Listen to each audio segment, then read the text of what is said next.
the way we approach our relationship with the US and China is the same. We are not trying to calibrate. That's not the word that we use, to calibrate. We are not trying to balance. The question that we constantly ask ourselves is, how can we be relevant and how can we be a partner that value add to the relationship? So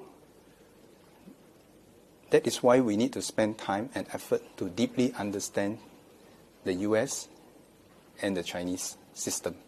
That goes beyond specific personalities.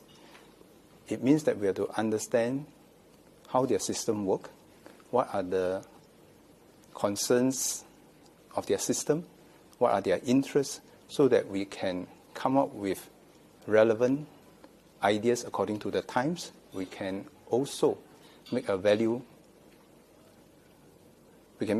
contribution to the relationship.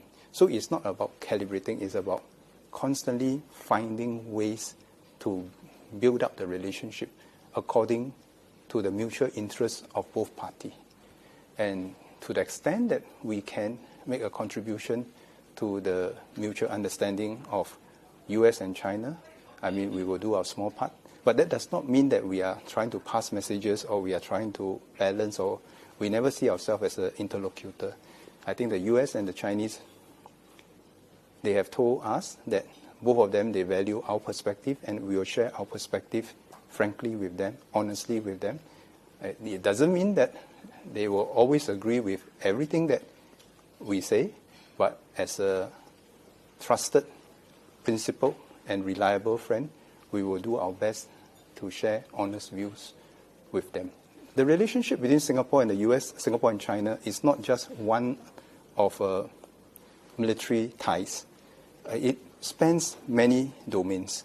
We have very good military, economic, social, cultural ties with both US and China. And we are constantly finding ways to strengthen those ties so that we are not resting on our laurels. So even on the defense and establishment side, we have regular dialogues and exchanges between ourselves and the Chinese military establishment, between ourselves and the US military establishment. And that's how we intend to go forward.